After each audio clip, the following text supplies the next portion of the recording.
Hello, welcome back to my channel. I'm Xeno, the personification of crying for help, and we are back with more A Werewolf in Charleston. I know I took a little break so I could play a different visual novel, but I need to get back to this immediately because I think we're about to reach the climax and the conclusion soon. I don't know if it's going to be in this part, or maybe there's going to be a fourth part. I have no idea. I don't know how close I am to the end of this.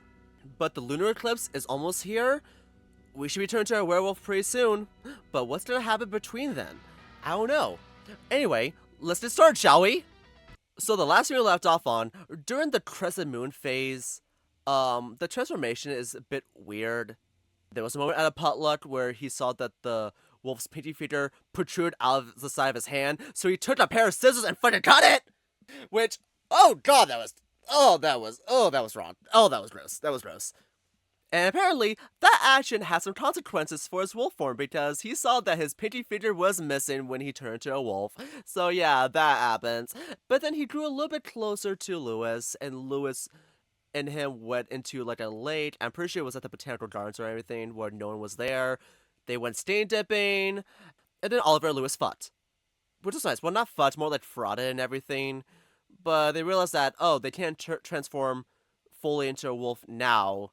They actually have to wait for the lunar eclipse, so they're gonna wait until then, but I know something bad's gonna happen soon. Oh yeah, also Oliver killed someone. Someone attacked Lewis, and so Oliver fought him off and then actually killed that bitch. So there's that. But anyway, let's continue onward, shall we? Lewis drives me back home. The ride is silent, but his warmth as I embrace him is more intimate. Even with the uneasiness brewing inside me, I don't want to lose this moment. Soon the wolf stops at the drop-off. Alright. I'm about to hop off the bike, but something doesn't feel right. I don't want to leave off on that note. Lewis? Yeah? I look into his eyes and smile. Thank you for tonight. That was... No, thank you, Oliver. That might have been the best sex I've ever had. I mean it, though. I know, it's my pleasure. I kiss him, and it's a natural action. Alright, you should get going. The moon's about to set. Okay. I hop off and step onto the sidewalk. Thank you, again. Lewis salutes with 2 fingers before riding down the street, leaving me alone once again. I walked back home, my body on autopilot. I think back to the events of this night. How I almost died, had sex for the first time, and possibly fell in love. Could I call it love yet? Still, that moment was exhilarating. I laugh as I think about Lewis, smiling right at me. But the joy is soon overtaken by anxiety. Because I then remembered that human I had killed. Will I be punished for it? Will the humans retaliate? I can't explain it, but I'm getting the feeling that something very bad is about to happen. Soon I arrive home, feeling so full yet so empty.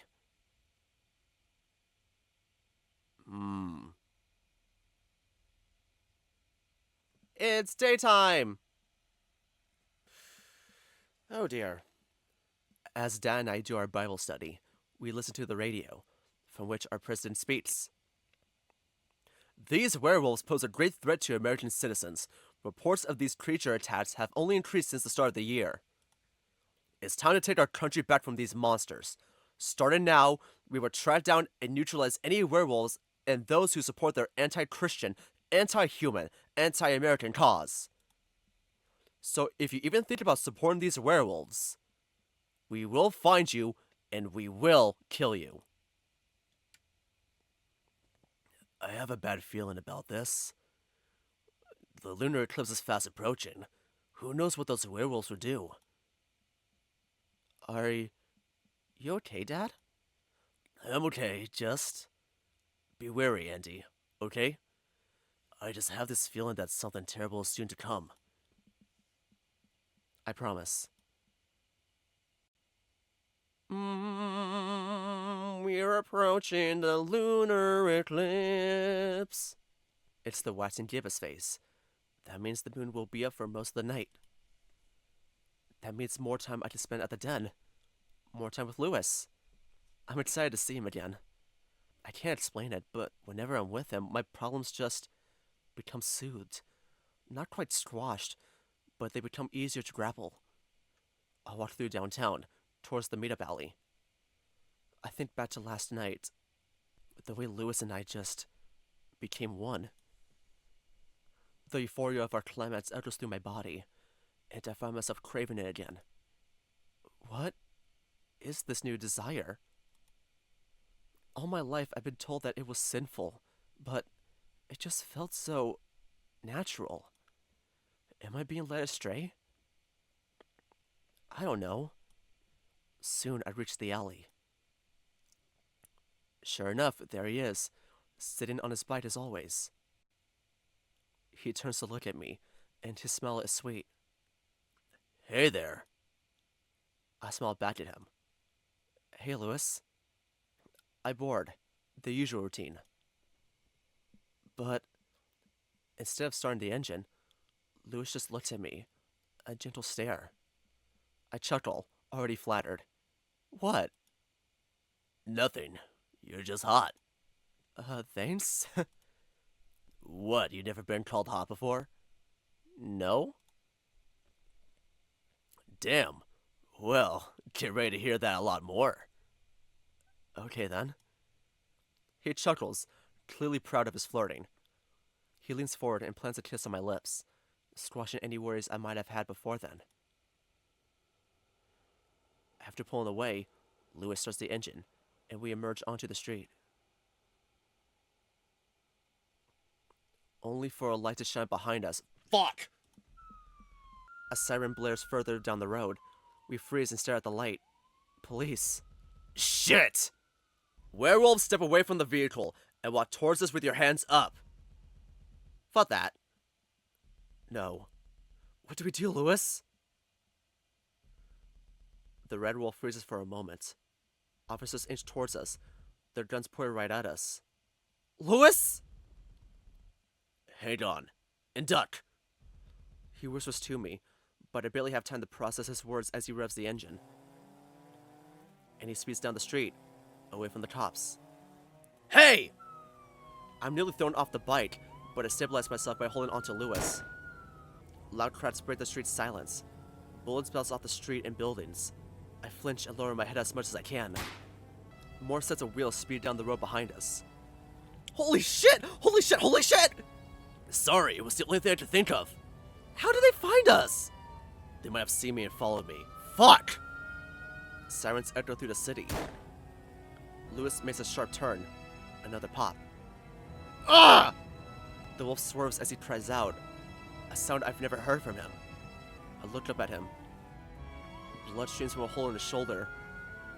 He tries to stabilize the bike, but he keeps swerving, nearly crashing into buildings. Lewis? I'm fine. Fuck. Despite his injured arm, Lewis keeps being away from the police cars. He makes several turns in his attempt to elude the cops. Every time I look behind me, only to see the cars staying strong in their pursuit. These fucking cops! The sirens pound in my head. He turns another corner. And I immediately recognize the location. It's the square near City Market, the one with the gallows. And there's a commotion there. Humans clashing with a small group of werewolves. Oh, fuck! The humans have the werewolves cornered. One of the wolves is brandishing a knife, pointing at the mob. Lewis slows down slightly and drives between the two groups. Get out of the road! Get out! Hide! Some of the humans leap out of the way, and they watch us speed away. More werewolves? I look behind me. A cop car reaches the square, but they don't slow down. Instead, they plow right through the wolves. Time freezes as they just watch. Several werewolves are rolled under the car. Another one topples over its roof, creating a large web of cracks on its windshield. Despite this, the cop car continues to speed, right towards us. I can't even see the werewolves' bodies as Lewis makes another sharp turn. Fuck! The werewolf screams, a sound of pure agony. It stabs me to hear him like this. The world goes quiet, except for the sirens in the distance. Lewis cuts through an alley, and then another one. The streets become darker, and he slows down as he turns into one more alley. He stops the engine, and I come back to reality as he falls off the bike. Lewis?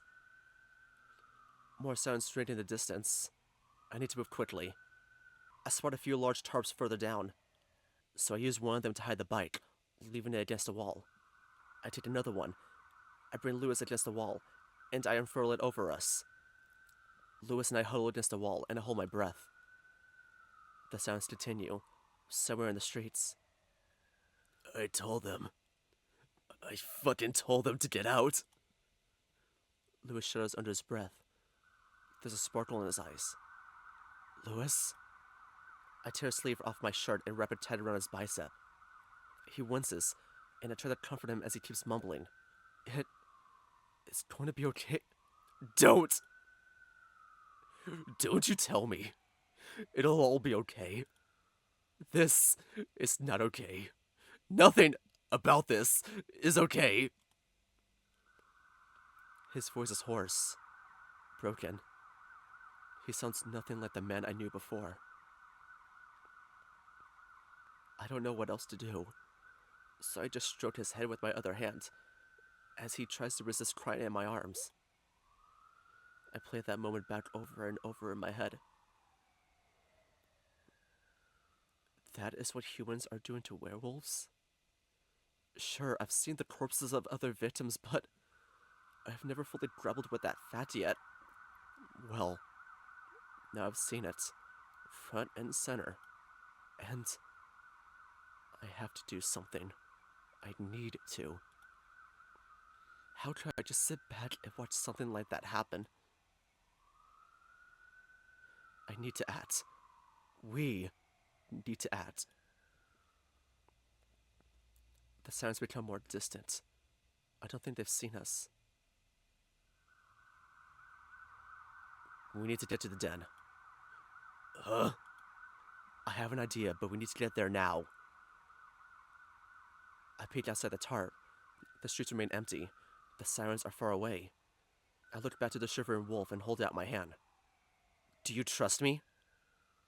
He hesitates at first, but he nods through his shining eyes, and he takes my hand. I board Lewis's bike, with him sitting behind me. He wraps his arms around me, and his hands are soft, gentle. I start the engine, and we leave the safety of the alley, begin a journey through the dark city. I feel weird driving a motorcycle for the first time. Dad calls them uncivilized. I use the times I watched and rode with Lewis as my guide. Still, it takes getting used to. My entire body is tense as I drive through the empty city. I look down every street, every alley as I navigate downtown. No human walks along the sidewalk. Every window of every building is dark. The only light comes from the moon and the streetlights. I don't think I've ever seen the city so bereft. Police sirens echo through the night. It's a sound I dread hearing. A distant pop, accompanied by screams. Don't freeze. The moon still hangs high in the sky. After what feels like hours, I find the den's entrance. But I don't turn in there. Rather, I find another alley several blocks away. There, I park the bike in a nook in the brick building, hoping it will hide the vehicle. Lewis is still shell-shocked at first, and I have to drag him. But he eventually finds his own footing and runs behind me. As we sprint towards the den, my idea gives me the strength to keep going. Yet, as the distant police sounds pound in my head, that dreadful feeling in my stomach becomes stronger than ever. We burst into the den. The werewolves inside go about their night, unaware of what just happened. I prepare myself with several breaths, and I yell out, "Hey!" A few people stop what they're doing and look, but others don't give as much as a side eye. So I still myself again, and I scream, "Hey!" That causes more heads to turn. The music even quiets down. What's this kid's deal? I need you all to listen to me. My voice is shaky and hoarse, but I persist. Something terrible happened downtown. Police ran over and killed a group of werewolves. Yeah? That shit happens all the time. Why are they so nonchalant? I thought there would be more shots about this. ZZ steps out of their office. They lean against the wall and fold their arms as they watch me. Yeah, but aren't you all tired of this? You all are just trying to live your lives, but you're being put in danger simply because you're werewolves. Lewis watches me in silence as I address the crowd. The president just declared that he will use law enforcement to hunt down and kill any werewolves and those who support them. The leader wolf squints at me, and I just see a slight grin on their face. Your friends! Those just like you. They're being slaughtered out there. There's a gallows downtown where humans display the werewolves they tortured and killed. Yeah, we know that. They're even killing wild wolves. And all of this because of something we can't control. None of you chose to be werewolves when you first transformed. Am I right? I certainly didn't. I look down at my lupine hands. But that's life. Things just change. There are some parts about you that you just can't control. Yet there are people out there who are afraid of change. They're so stuck in the past that they'll do whatever they can to silence that change. They're killing us because they consider us enemies of their god. But we're not. We just exist. So, aren't you tired of all this? We have to act. We have to fight back. The werewolf crowd is silent for a minute, and I worried that my whole tirade didn't work. I'm tired. The voice is meek, but I light up when I realize it's Lewis. I've lost friends. I've lost a man I loved. I've seen far too many people die, and every time, it was from sheer hate from humans. Some of those werewolves were too shot to fight back. Several people in the crowd nod. I would consider myself lucky, because I've escaped death so many times. And I'm sure a lot of you could say the same. Yeah, I'm tired. I'm tired of hiding. I'm tired of running. I don't want to lose another lover. He steps closer to me, and he slings his head into mine. Hope rises in me, and my fingers intertwine with his. Oliver's right. We have to do something. We can't keep sitting in silence as they keep slaughtering us. It's what Everett would have wanted. I look to Lewis. He's looking down, his eyes mournful. What is your proposal, Oliver? The werewolves look at their leader, ZZ, then back at me. A protest. The crowd stirs. Some murmur amongst themselves. Tomorrow night, when the moon rises, we meet at City Market, and we march through the city. We show them that we aren't afraid of them, no matter how much power they use against us. The audience's conversation becomes louder. I can hear agreements. The werewolves have got something to say, and we will make sure the humans hear it! The wolves' voices rise to a roar. Several of them stand up. Some of them even cheer. A few others just roll their eyes and return to their drinks. ZZ, on the other hand, grins at me. There's pride in their expression. Lewis also meets my eyes again, the first time he's done so since that moment under the tarp. He smiles at me. It's mournful, but hopeful. And for a moment, I feel that dread lifting. For the first time in a while, I actually feel like everything is going to be okay. Hmm. How bad is this gonna go? A lot of people are gonna die. I will admit, the lack of sleep is starting to get to me. But the anticipation for tonight is enough to keep me moving forward. I don't hear any sirens. The moon hangs high and proud in the sky. This is a good night. I can feel it. We're finally going to do something. I don't have much trouble getting downtown. Ew! Gross. As I approach City Market, I notice a small crowd. All of them are werewolves. More of them file in from every direction. They're already lining the streets around the market. Some of them hold signs bearing phrases such as "Stop killing wolves" and "Paws off." I light up when I spot a particular red wolf farther down the street, and I sprint over to him. He smiles when he notices me. There's still a mournfulness there, but a slight joy pierces through. Hey, Lewis. Hey, Ollie. I'm glad you came. Are you feeling okay? Yeah, I'm fine. How's the arm? Oh, it hurts like hell, but I'll be okay. I reach out to hold his hand. Well, hello, you two. The two of us jump and see Zizi approaching us. Lewis is especially surprised. Zizi, you came? Why, of course. I just had to see this monumental occasion up close. It's monumental? I look around to the crowd of about 50, and I feel a little insecure. I say so. This may not look like much, but this is already the biggest werewolf demonstration that Charleston has seen. Really? Trust me, Oliver. These numbers are impressive for a city like this. Sure, there have been bigger demonstrations in larger cities like Los Angeles and New York, but if something of this scale could happen in a city like Charleston, I think the sands are shifting. Now, I can't help but notice that you two have a little fling going on. My face heats up. Huh, nothing ever gets past them. Damn right.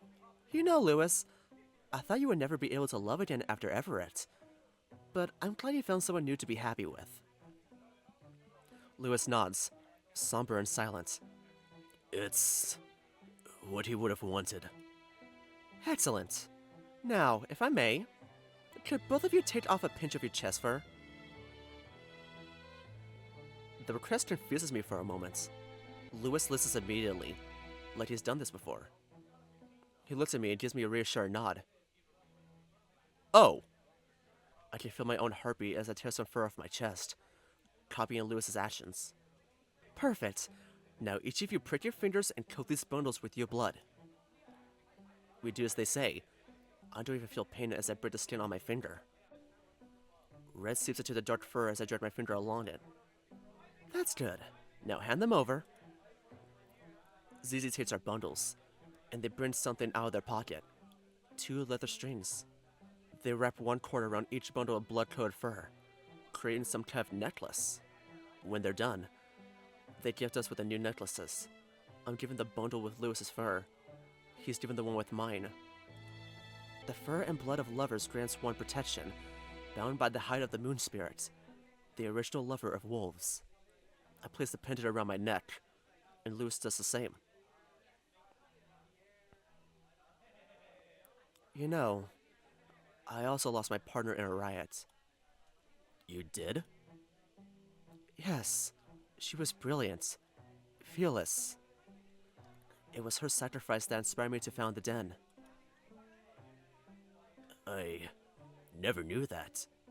I never told anyone. For a while I was hopeless, lost in a true night. But then the moon appeared to me, and I've been following its light ever since. And now, with this, I know she and the moon spirit are looking down on us and smiling. Zizi places their hand on my shoulder and flashes a proud smile. What you're doing here is bold, Oliver. Promise me that no matter what happens tonight, you'll never lose that courage. I promise. Excellent. You two watch out for each other. Lewis salutes them. Now then, I suppose I should hype up the crowd. Best of luck, you two. Thank you, ZZ. They nod as they head towards the market. They climb the stairs of the two-story market hall. A large Confederate flag hangs from the center of the historic building. ZZ stops at the top landing to address the crowd. My dearest werewolves! Their voice is bold. It demands attention, and that's exactly what it gets, as the crowd quiets down and turns towards them. There is a shift in the winds tonight. For far too long, we werewolves have been feared, hunted, silenced. For far too long, we have been vilified simply because of this part of ourselves. The canine crowd nods as they speak, interspersed with occasional shouts of agreement. But tonight, we use our voices. We show those in power that we have no fear, that we have power too. We will show them that we deserve to live alongside humans. In a better world, there won't be simply werewolves and humans, but there will be people. ZZ pauses for a moment, and they turn around to look at the large banner behind them. They stop, a disgusted noise that could be heard from the street. Look at this wretched flag, honoring a cowardly society that just wanted to keep slaves. Little history lesson. During the Confederate War, Confederate soldiers saw werewolves as Union spies, and they shot them on sight, even if those werewolves were wearing their uniforms. Now the people waving this flag wish to conserve that republic, to rule those they see as lesser under an iron fist. Is that something that should be honored? No! A raucous shout from the street, including myself and Lewis. ZZ takes something else out from their pocket, a lighter. No, friends. This flag is not the future. We werewolves will walk the moon's path, which shall lead us to the future. And if we must, we shall burn this society to the ground! The wolves cheer.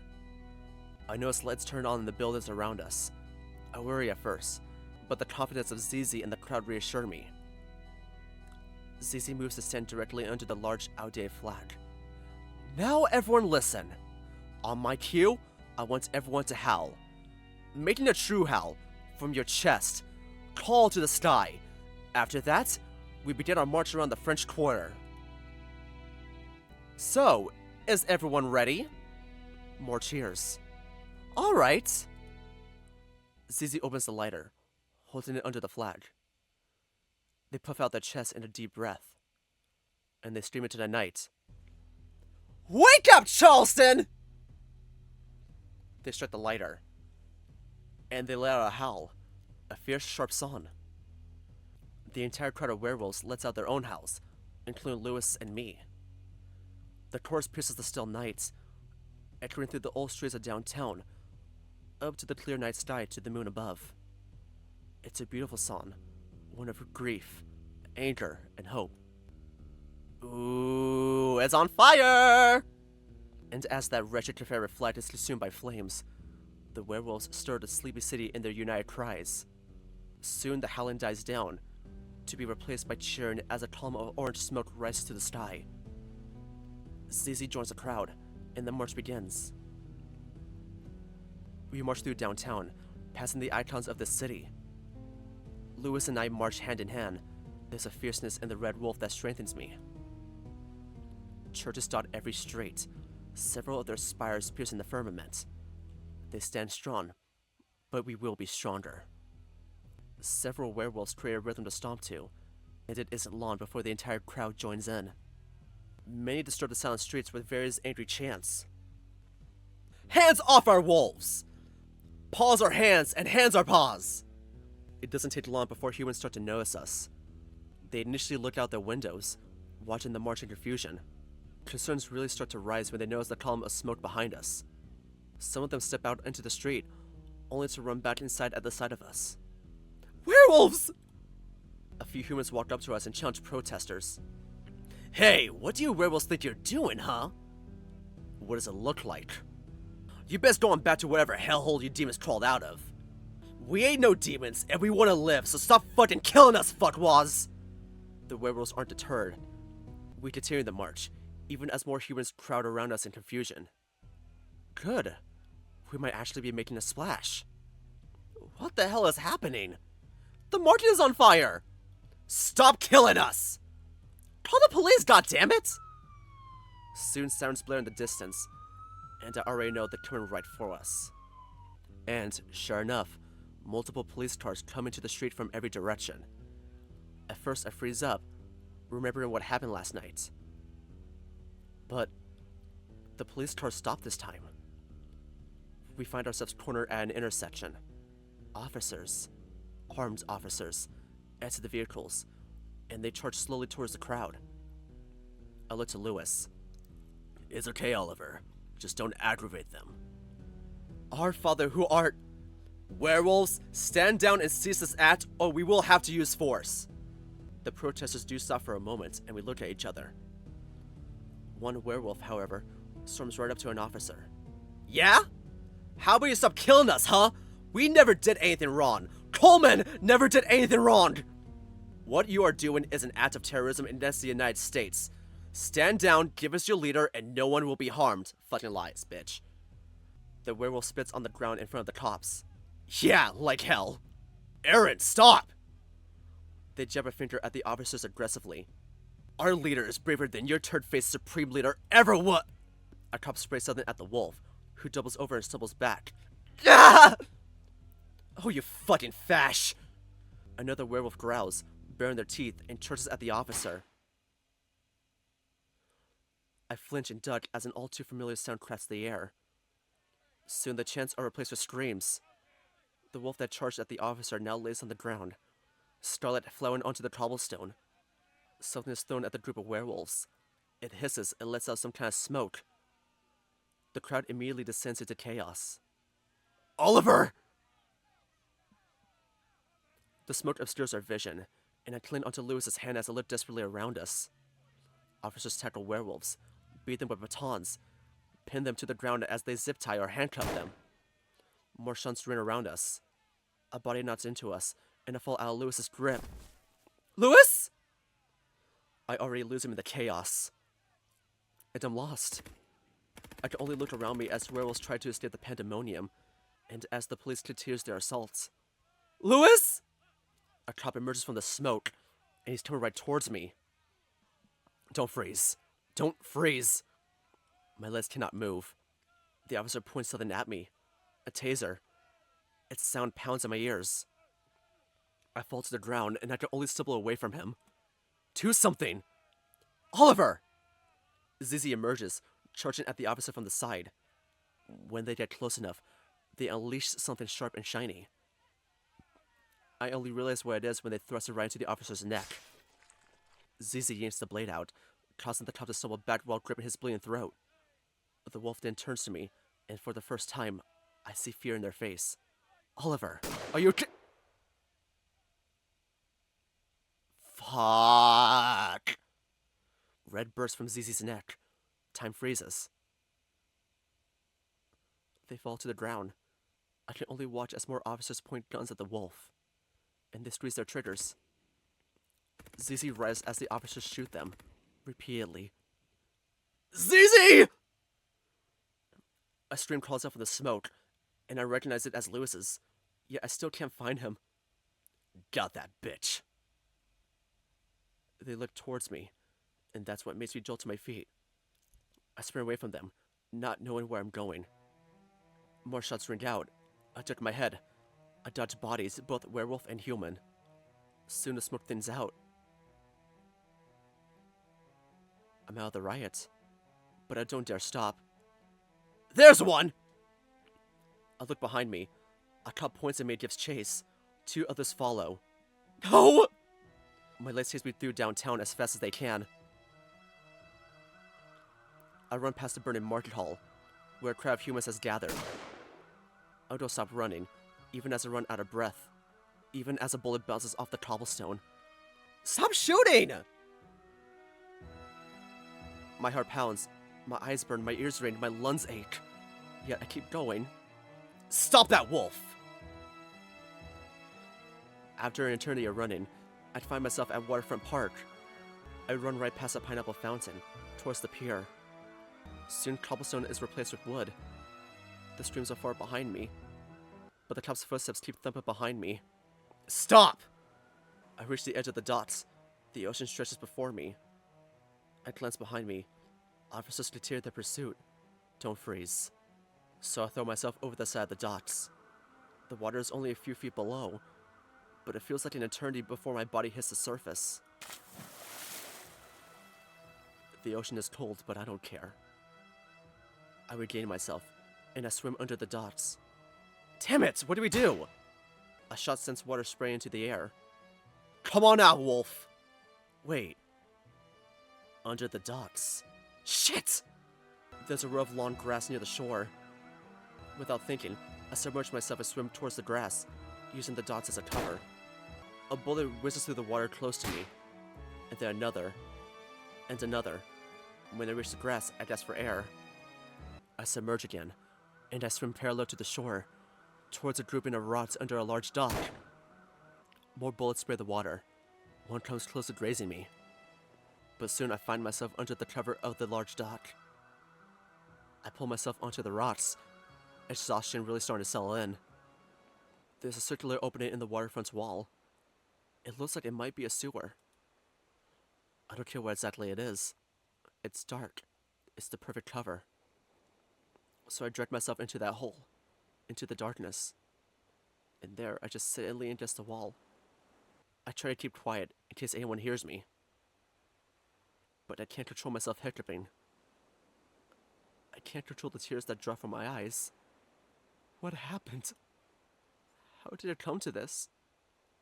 Where is Lewis? I can still hear the screams from here. No one comes here, and so I just wait. In the dark, I wait. For what, an absolution? I don't know.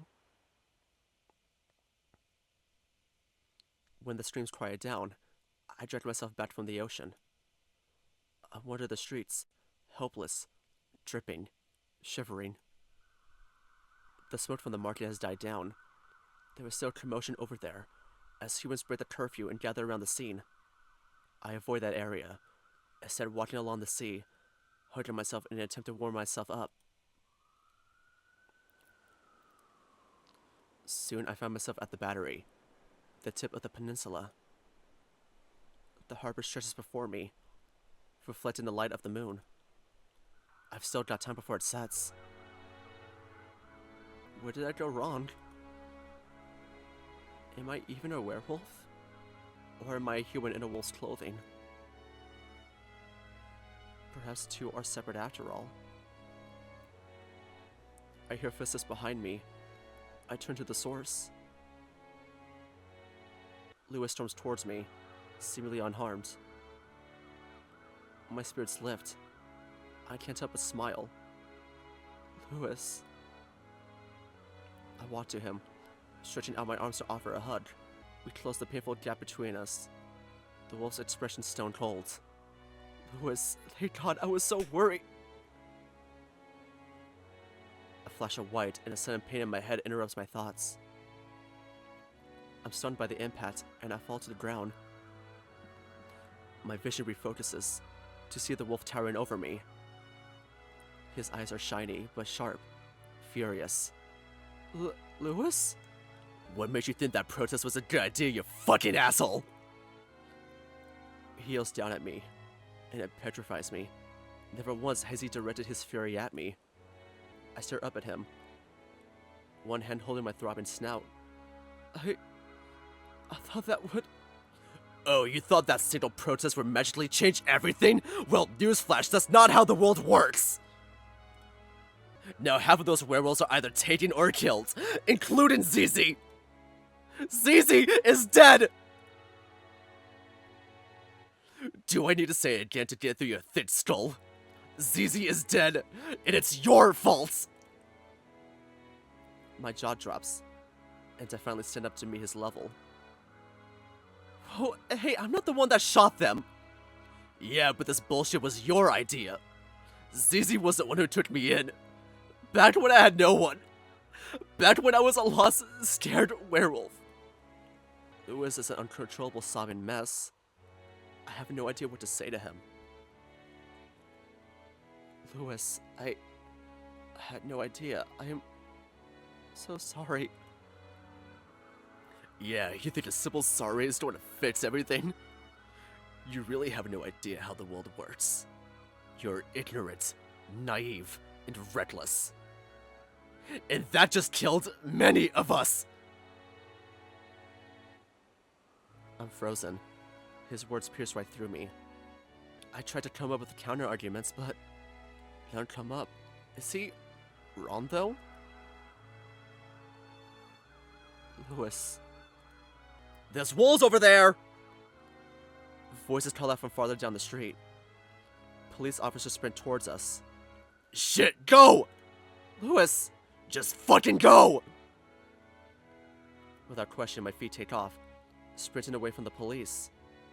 Louis is behind me for a moment, but then he turns and splits away from me. He immediately disappears behind buildings. I run up the western edge of downtown, avoiding the French Quarter. I can't tell if the thumping in my head is a migraine, my pounding heart, or the thumping footsteps of the police. My vision becomes a blur as I zigzag through the streets, using alleys as shortcuts as much as I can. Soon the footsteps become quieter, but I don't stop. I can't keep running. And then I spawn an escape, a dumpster in an alley. I throw the lid open and throw myself inside the pit. The space is dark and cramped, but this will be a good hiding spot. From this dark pit, I can hear more police sirens echoing through the city. My entire body aches, and I just let the tears out. Louis is right. I caused this. Cece is dead, and now he hates me. I clutched a bundle of his fur in my fist. I fear for him, as the last image I have of the wolf is him being chased by police. What if he's been captured? The images my mind conjures only pain me more. Oh God, Louis. God, please forgive me. In that tight space, I pray through my wails, but to whom? Are you even there, God? Moon Spirit? I'm so sorry, Louis. Please, be okay. Oh dear God, please, be okay. I don't know how much time passes as I crouch in that dumpster, praying to everyone and no one at the same time. But soon, I feel a shift within me. I already know what's going on. I just let it happen.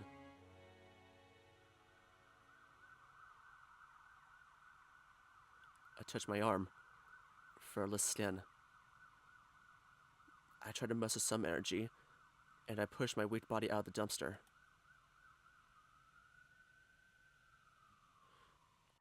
I emerge back onto the street, oddly empty once again. The sky is brightening. The sun is about to rise. I recognize these buildings. This is my neighborhood. It's too late to do anything else now. And so, I make my way back to my house, my head hanging low. I don't care who sees me. I am a human after all. It doesn't take long to find it. There's still chatter coming from the market. As the sun rises, several people walk out of their homes, trying to make sense of what happened last night. One of them is my father. He steps out of our house, and worry floods his face the moment he sees me. Andy? He rushes over to me. Oh, thank God, Andy, I was so worried. Everything becomes distant. Exhaustion takes over. I collapse into him. I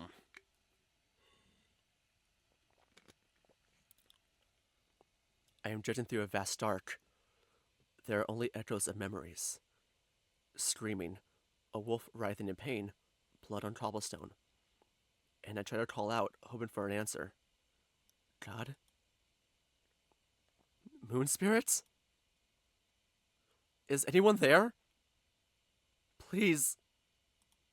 Help me.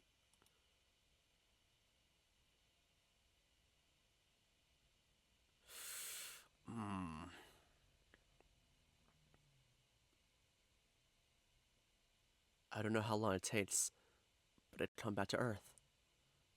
I inhabit my body once more. I find myself looking at a spinning apparatus above me, hypnotizing in its cycles. A ceiling fan. There's something soft underneath me, and I'm wrapped in a cloth. My head tilts to the left, and I see a figure next to me. A man with graying hair, a wide frame, and fearful eyes. Ah, I know him. He's my father. Hey, Dad. I don't, however, recognize the voice that croaks from my throat, which itself feels unfamiliar. Hey, Andy. Are you okay?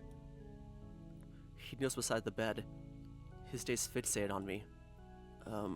Yeah. It's okay, just take it easy. I stare up at the fan in silence, as I slowly regain my consciousness. What happened? That's a good question, Andy. Would you like to tell me what happened? His response catches me off guard. Huh? I just found you wandering the streets, alone, and you just passed out right there. Where were you? His voice quivers ever so slightly. You weren't at that riot, were you? God, when I heard about what happened at the market, I got so worried, and when I couldn't find you, it woke me up. I just wanted to see what the fuss was about. Dad sighs, clearly disapproving. There were werewolves there, Andy. Not only that, they were rioting. They burnt part of the market and they attacked the police. I know. Andy, you can't just throw yourself into danger like that. What if you got hurt? I try to make up an excuse. Well, I thought that if I saw what the problem was, I might get better sleep. Are you still not getting good sleep? Not really. How long was I out? It's about 5 p.m. now. What? Did I really sleep through most of the day? Dad thinks for a moment. Okay, you know what? I think what we need to do is move away from Charleston. The statement freezes me. What? Clearly, the werewolves are making it too dangerous here. It's affecting your sleep, and I'm worried about you. So, how about this? Tomorrow morning, we'll drive out to Tennessee and stay with your cousins for a while. After that, I'll look for homes in places that are less werewolf-infested. Tomorrow morning? The lunar eclipse is tonight, though. Yep! Wait. Tonight's the lunar eclipse! What? No! Dad is surprised by my retort. What? Why no? What's wrong with that? I don't want to leave here. I've lived here my entire life, and I don't want to leave. Of course, there are other reasons which I cannot tell him. Okay, I get that. That's why I was hesitant about it at first. But if the werewolf crisis is making this place dangerous, to the point where it's damaging your health, I think we're going to have to leave. At least until... He pauses, his thoughts interrupted.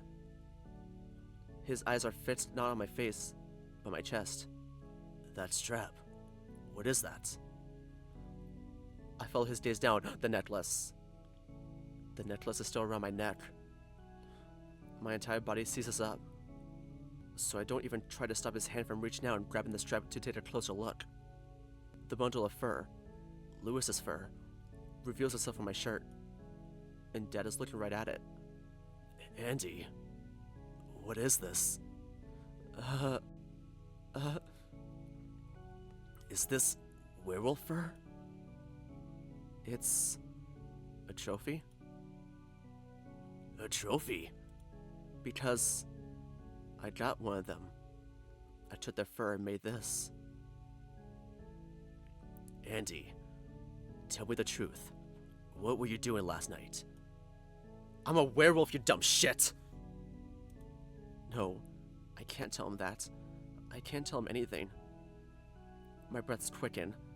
My heartbeat accelerates. The walls of my bedroom shift closer, compressing. Andy. You know what? Why don't you trust me?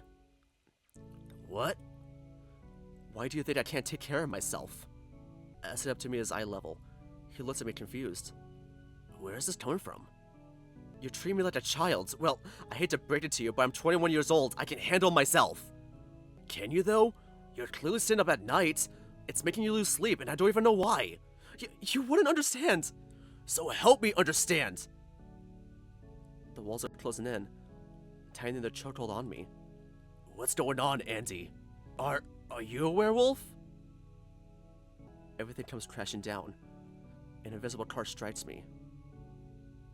I can't breathe. I need to get out of here. Andy. Fuck off! I grab the necklace and leap off my bed. Hey! I bolt down the stairs, throw the front door open, and sprint out to the streets. Get back here! Dad follows me, but stops at the door. Anthony! I ignore his calls and run down the road, my heart thumping in my chest and head. I keep the fur bundle clutched close to my chest. You want me to stop treating you like a child? Then stop acting like one! His yells become distant as I turn a corner. My body becomes tired quickly, and soon I stop running. Once again, I'm all alone. Once again, I find myself wandering the city in a hopeless daze. I walk past late afternoon crowds. There was an anxiety swelling in the city today, but I ignore it as I stumble through downtown. I just keep going, with no goal, even after the sun sets.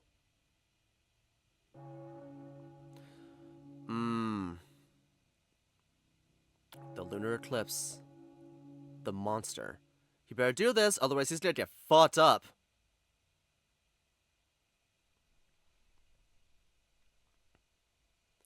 As the moon rises, I find an alley to hide in as I turn to Oliver. I clench down my human hands, feeling empty even though this might be the last time I ever see them. I don't feel anything as I transform.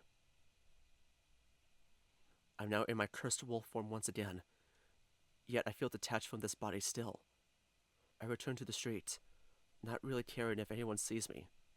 As the moon rises, several people retreat to their homes. Busy streets quickly empty. Only a few people flinch and run when they see me, while others just give me passing glances. They must see how weak I look right now. Still in the daze, I wander to the pickup spot. I guess part of me is still hoping that Lewis will forgive me for this. It must be wishful thinking, though.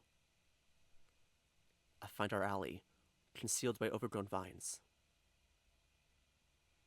But it's empty. Lewis is nowhere to be seen.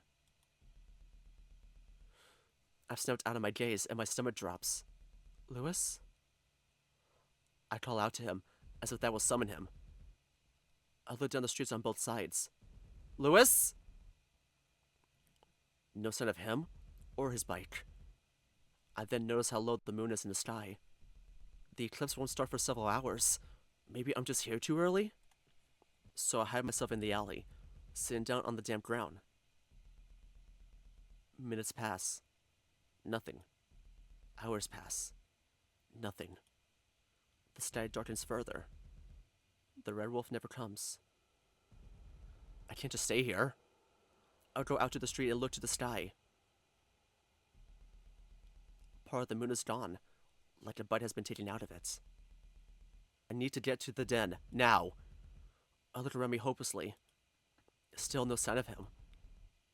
So I run through downtown, using my memory as a guide. I spot a few humans wandering the streets, like they're purposefully breaking the curfew. They don't make a fuss when I pass by. The earth's shadow consumes more of the moon. I force myself to speed up. My body is exhausted, but my fear for Lewis is what drives me forward.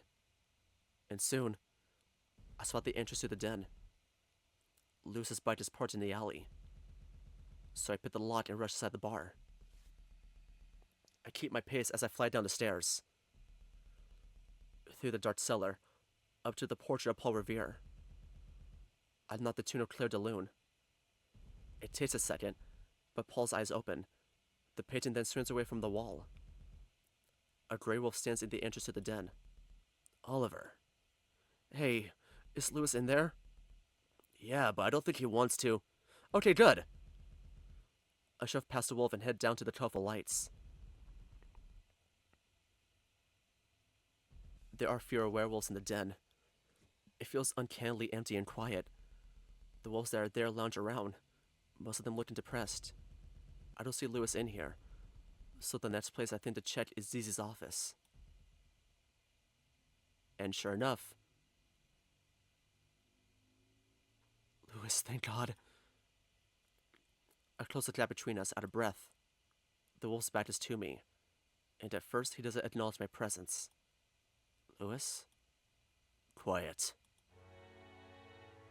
I'm about to inquire, but I stay silent when I notice what he's doing. A framed picture of Zizi sits on the table, in front of a wooden bowl. After laying 4 candles around it, Lewis slices his finger with a claw and lets the blood drip into the bowl. I watch the funeral rite in silence. What are you doing here, Oliver? His voice is ice cold and it shocks me. What? Lewis, I came here for the final transformation. Yeah? And how are you going to fuck that up? I don't respond at first, because I know there's something else I need to say to him. Something he needs to hear. I hang my head low. Look, Lewis, you have every right to be mad at me. He stops, still looking away. I didn't know that was going to happen. I put you and everyone else in danger because I was blind. I'm so sorry about Zizi. I had no idea how close you were with them, and my voice begins to crack. God, why did I think I could win this battle? I can't even win a battle with myself. I look down at the lupine hands, with fur dark as a raven's feathers. I don't even know which body is mine. Are you sure about that? I see. Repressing this wolf body, it will only hurt me more. Tonight is our only chance to prevent that from happening. I am a werewolf. Yes, very good. Lewis, I truly believed we could change things, and I still do, but I went too far. And I'm sorry for Zizi and everyone that... But... Can I at least help you now? I'm worried for you, and I don't want you to become a monster. Because... I love you, Lewis.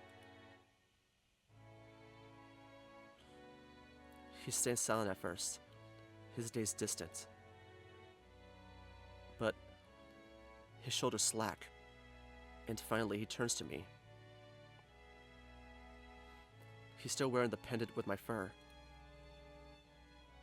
His face is drained, but it lights up slightly as his eyes meet mine.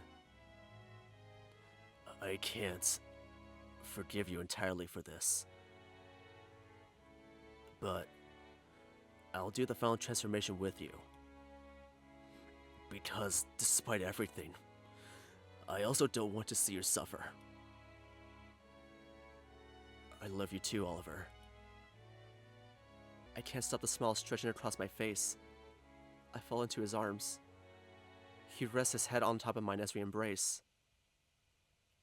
We stay like that for a silent, cathartic minute. His body is so warm, like a campfire in a snowstorm. Everyone? A voice calls out to the den.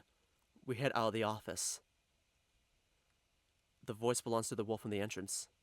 Everyone looks at them. Totality has begun. An excited chatter rises amongst the werewolves, a spark of hope. A few couples approach each other. Clothes come off. Flipping music increases in volume. I look back to Lewis. You really want to do this with me still? It's what Zizi would have wanted. I believe it. Now, I don't know much about Everett, but I think he would have wanted this too. Yeah, he was great. Zizi was too. Oh, Zizi was the best of us. They would be so happy to see this. So, we doing this? I nod without hesitation. Lewis takes my hand in his, and he guides me to one of the private rooms. People moan behind us. For a moment, a question lingers in the back of my mind, one that scares me. Do I really deserve Lewis? I try to bury the thoughts as we lock ourselves inside the room.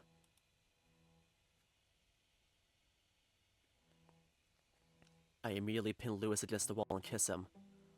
Our hands explore each other's bodies. Our lips separate and lock again. The kissing is rougher than that time at the river, and that's just how I like it. Lewis takes his jacket and shirt off in one swift motion. I follow suit, though it's not so smooth. It isn't long before the pants come down too. Soon we're two naked males entangled in each other's bodies. And that thought gets me so aroused. We keep making out as the room fills with a masculine scent. Our erections grind against one another. This feels so wrong, yet so right at the same time. Lewis pushes me onto the bed in the center of the room. My turn first. I don't argue. He explores my body with his muzzle. I shudder as he sniffs my member. The wolf grabs a bottle of lubricant from a bedside drawer. He raises his eyebrows teasingly as he squeezes some on his hands. I shiver as he lathers the cold substance around my erection. He puts some more on his fingers and slips them up his hole. I watched, entranced as he finishes himself. When he's done, he looms over me, my penis poking against his hole. I nod at him. Lewis keeps his eye on me as he descends. For the first time, I see him twitch as my member slides inside him. He chuckles shakily as he reaches the base. His hold tightens around me. How do you feel? Incredible. He strains himself on top of me. And he thrusts. I twitch as his hips undulate, a motion smooth as ocean waves. I lose myself as I stare at Lewis. Pleasure overtakes his face, and he looks like he could melt at any moment. Seeing the large man like this, it stirs my loins. My body takes over, and it thrusts into Lewis. Pure, raw, carnal desire takes over. A supernova of intense pleasure explodes in my gut. I give one last hard thrust into Lewis, and that's where I get my sweet, sweet release. Memories of the past month with this man flash in my mind, and it's like I'm transferring all those intense feelings to him. I unravel as I erupt into him, our chests heaving in unison. Right now, I am one with this man. Something shifts in Lewis. The orgasmic expression disappears from his face. He shudders, and his gaze becomes distant. Lewis? He falls onto me, his eyes locked on mine. What? His spine squirms. His eyes roll back. Oh, shit! I can only watch as some grotesque form emerges from Lewis's back. Fleshy strings connecting it to the wolf. A definite screech fills the silence. Lewis? But just as quickly as they appeared, the thing sinks back into the wolf. His eyes fall back into his sockets. So, that was his human form, writhing in pain because he's disappearing. He regains consciousness, and he gasps like he emerged from water. He takes deep breaths. That one's a pleasure. And I just stare at him with fear. Lewis, are you okay? The wolf looks down at his hands. He fills up his furry body. Holy shit. He hugs his nude body, and he laughs. It's a breathy, shaky laugh, and his smile is the widest I've ever seen it. Was that? His eyes meet mine. Thank you, Oliver. I allow my body to relax. I smile back at him. No problem. He leans forward, his lips inching towards mine. We're about to kiss. No! A dreadfully familiar sound pops outside, punctuated by screams. Lewis and I freeze and stare at the door. What? No. No, no, no, no, no! He gets off me, and I stumble off the bed. The gunshots are different this time. Unlike the police's pistols, these ones are rapid, but they pound in my ears all the same. As I make sure the door is locked, the red wolf slides down the wall, hands over his muzzle, eyes wide in shock. No, no, no, no. He mumbles and cries under his breath. Bodies fall outside. Lewis? I rush to him to try to console him, but my whispers are drowned out by the gunshots. The naked wolf looks at me, his eyes full of glistening fear. Lewis, it's gonna be okay, it's... An idea freezes me. I look to the door. The shuts have sounds for now. Heavy footsteps thump around the den. They move farther away from us. I assume they're moving towards the dance floor. Come on out, little puppies. I just want to play. The attacker calls out. The voice is young and male. Shit. I look back at the panicking Lewis. Stay here. He's too shot to respond at first. Then I stand up and move to the door. No, no, what are you doing? He rushes to me and grabs my arm. No, Oliver, I have to do this. So I pull my arm away from him. Stay hidden. I creep out of the room as quietly as I can, leaving the shell-shocked wolf inside. Shit! To my luck, the attacker is facing away. He's moving towards the bathrooms near the dance floor. God, how many people are trapped in there? The pulsing music pounds on my still naked body, but it also covers my footsteps. So I silently dive behind the first hiding spot I could think of. The bar. Maybe that coyote bartender is carrying in here. Her eyes betray pure, unadulterated terror. They're holding... I hold a finger to my snout. My heart is pounding, synced with the music. My entire body is trembling. I peek over the counter. Several wolves lay throughout the den, some of them piled on top of one another. Blood spills onto the floor, like a horrific macabre pain. The faces are mauled beyond recognition. An image of ZZ flashes in my mind, with a body mutilated like that.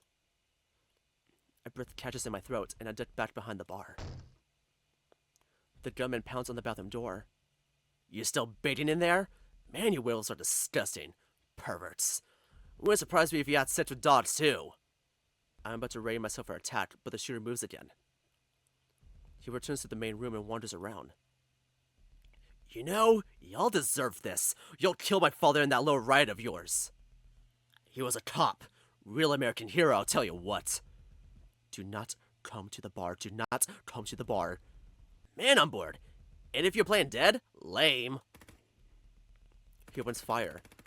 The sound reverberates through me, freezing me in place. Bullets hit bodies. A horrific crunchy sound. Others bounce off the walls. The music still mutes my breaths and heartbeats. Footsteps, light ones, sprint on the opposite side of the room. No! More shots. A body falls. The victim wails, and the shooter moves over to them, his back to me. I peer over the bar. There's an Arctic wolf collapsed by the entrance, their legs bent and bleeding. They play up to the human attacker. No! No, don't! Please! But the gunman points his large assault weapon right at them. My body acts on its own. I dive over the bar and charge for the attacker. Nighty-night. Before he destroys the trigger, I throw myself onto him. We fall to the floor, over the corpse of a jackal. Shots fire, and it makes my ears ring. But I pin myself on top of the human, and I tear right into him. He wears a protective vest, so I aim for exposed areas such as his arms and neck. Especially his neck. He screams out, and his gun fires wildly around the den, hitting walls and people. He thrashes at kids under me. And then he headbutts me. The sharp impact of my snout stuns me, but I force myself to reorient. I let instinct take over. I give a deep, guttural growl, and my jaws clip around his slashed neck. I bite down as hard as I can, and I tear this monster's fucking throat out. The human gurgles out a few bloody breaths, his body twitching weakly. And then he stops moving altogether. My ears ring. I stare down at the monster, in the middle of a room filled with murdered werewolves. How did it come to this? Soon someone walks up to me. I flinch, only to see Lewis stand next to me. He looks around the room, at the mutilated corpses of friends, lovers.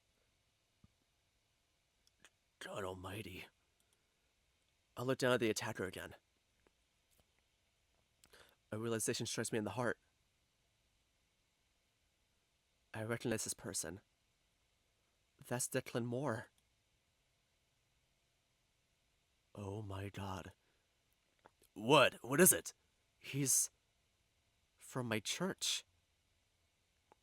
A few living werewolves move, some of them standing up. May emerges from behind the bar, staring in horror at the scene around them. May, what happened? I don't know. He just came in and he just says stuff like, God bless Randolph Crane? Something like that. And he just starts shooting and... I go ice cold. Was my father behind this? Christ. What are we going to do now? I have to go. What? Make sure the living get to safety. If there's anyone who still needs to transform, have them do it while the eclipse is still happening. I rush to the entrance, but Lewis stops me. Oliver, where are you going? To end this. He looks at me, still in shock. I can't just leave him like this. I hold his face in my hands. I'll be back. I promise. I give him a kiss. We're connected once more. I love you. Lewis is still too shocked to respond, so I leave him behind, and I rush out of the den.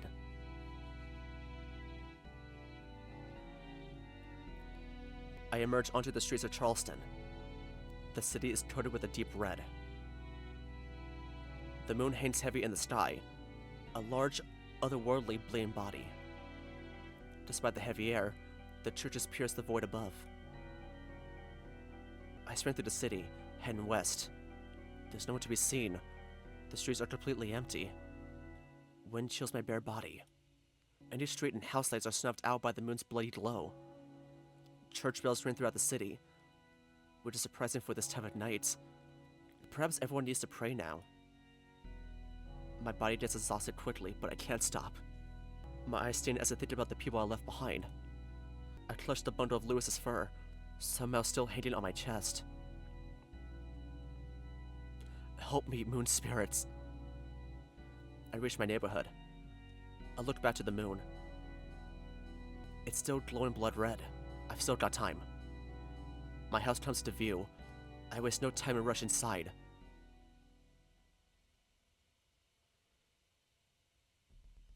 The first floor is completely empty. The silence is made all the more ominous by the bloodstained night creeping in through the windows. I call out to the void. Randolph Crane! My voice echoes. There's no response. I wander around my childhood home, looking for any sign of him. He's not down here. He must be upstairs. So I rush up the stairs. The wind stairs creak, piercing the damning silence. As soon as I reach the top, something thumps from my father's room. That confirms it. I look at the door painted red. Come out, Randolph! Silence. But then, right behind the door, there is a noise. I breathe in it sometime, but it's ragged, unnatural. The knob slowly turns, and the door creaks open. And... D? It reveals a pitch-black room at first, but then... something emerges from it, and steps out into the blood moon's light. He killed his wife! No way!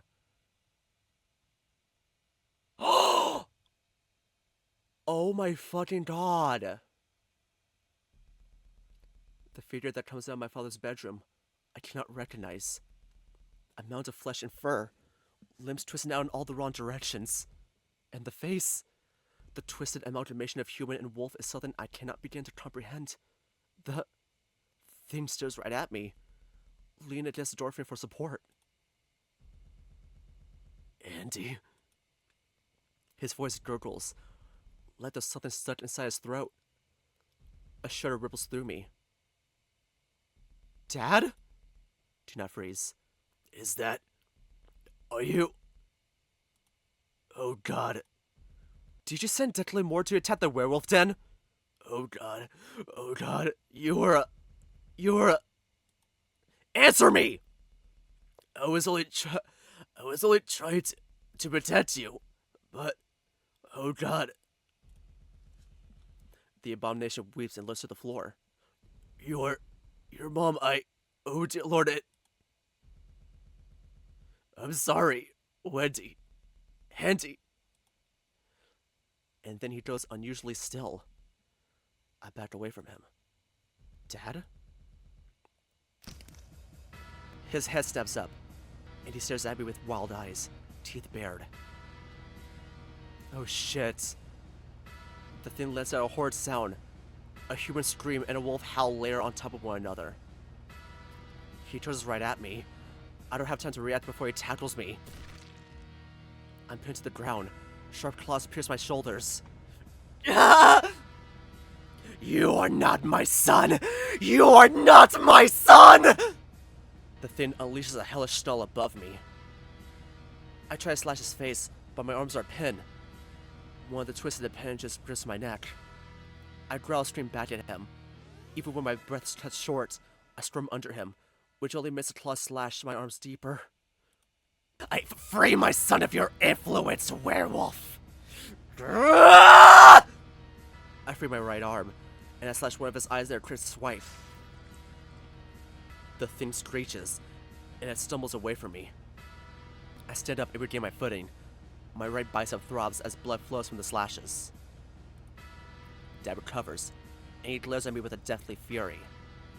Go to hell, devil! He charges for me again. I steel myself and prepare to strike. However, I underestimate how fast he is, and he tackles me again. This time we fall farther, right into the wall. In a blur, part of the wall crumbles, bringing the bloody night in. A throbbing pain runs through my head and back as the monster pins me to the edge of the house itself. One hand stabs into my torso. With this flesh, I will finally be free of this curse!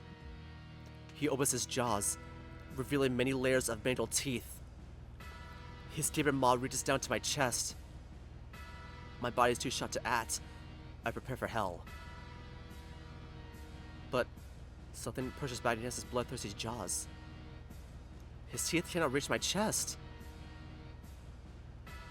It's Lewis's bloodstained fur.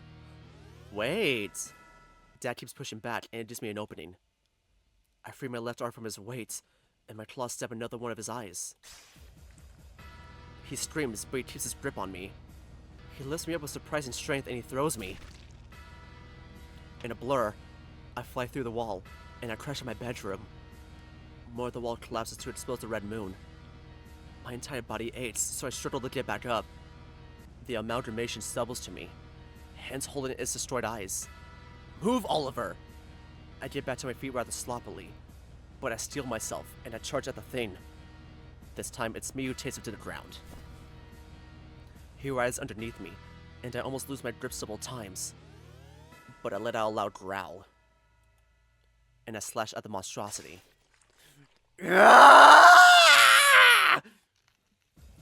My claws tear into the torso. I brace skeletal limbs that try to grab me. The entire time, Dad lets out an unholy screech. Andy! His flesh is nothing like the shooter or the human that I killed just days ago. This is twisted, tougher. It wraps around itself in ways I can't understand. But I continue tearing. I keep clawing at the monster's torso even as it becomes raw flesh. His screams weaken, soon becoming tearful pleading. Andy! Andy! Please! I tear the flesh of his chest open, revealing the inside of this mutilated body to me. The ribcage is all disoriented. It barely does much to protect the heart. Auntie. I don't listen to its pleas as I reach its side. I grab the heart, and I yank. There's resistance from tough cords connected to the body, so I slice those with my claws. But it's like cutting steak with a butter knife. Slowly but surely, the cords are severed one by one. The monster's voice rises to another ghastly scream.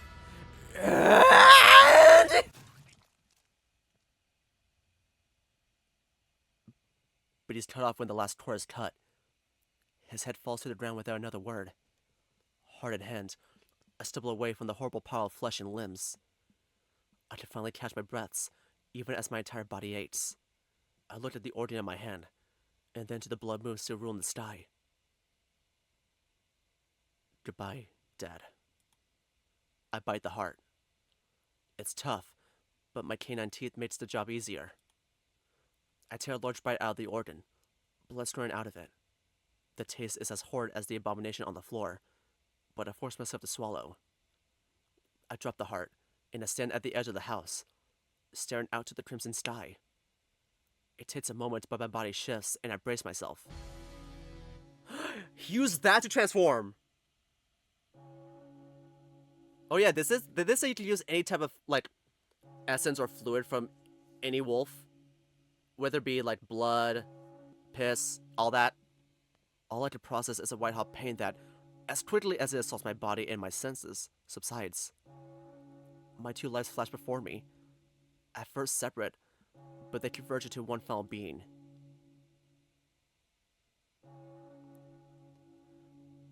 And the next thing I know, I'm staring at the moon again. I look down at my hands. They're the same as they have always been. Covered with knightly fur, ending in claws like daggers. Welcome, young Oliver. Thank you for your protection, Spirit of the Moon. Was that me, though? What do you mean? Footsteps run behind me. I look at the source. Please let me, Lewis. It is! Lewis stands in the doorway of Andy's bedroom, trying to catch his breaths. He gasps as he sees the remains of Bishop Randolph Crane. Holy shit. Oliver, I heard the commotion and I just had to find you. What the hell happened? That was my father. Oh shit. He looks around the room.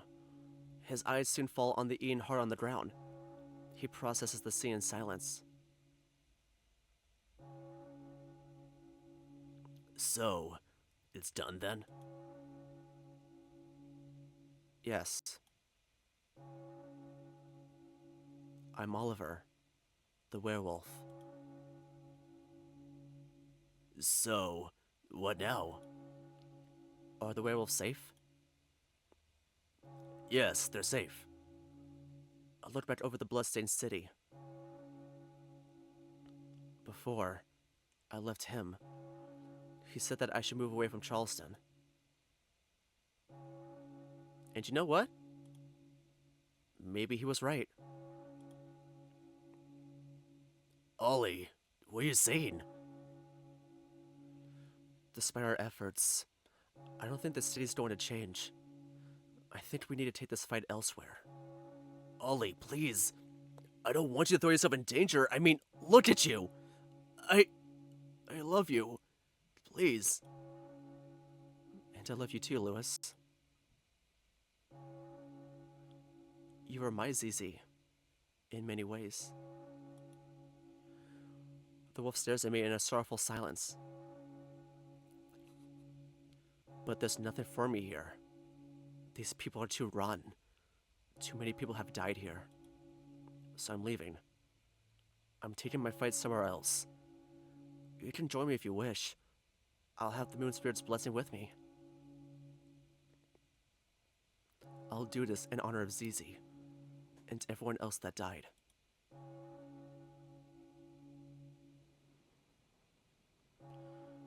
Lewis's expression is hard to read. Is it grief? Hope? I'm not sure. I looked at the corpse of the person I used to call my father, and then back at the love of my life.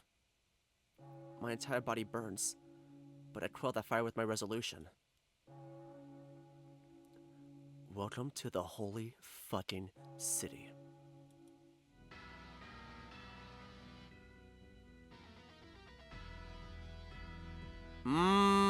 That's how it ends. Okay. That was good. You know, it would be funny if there was an after credits scene. I would love to see that.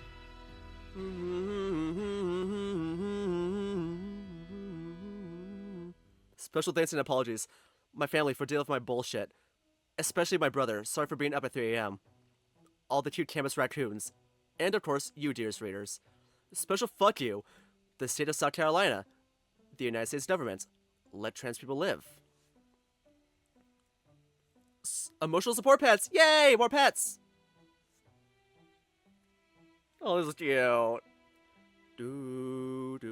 Walter, Chester the bestest boy, Raymond, nighttime terror. And no AI was used. Yay! Sister laugh. Sister laugh.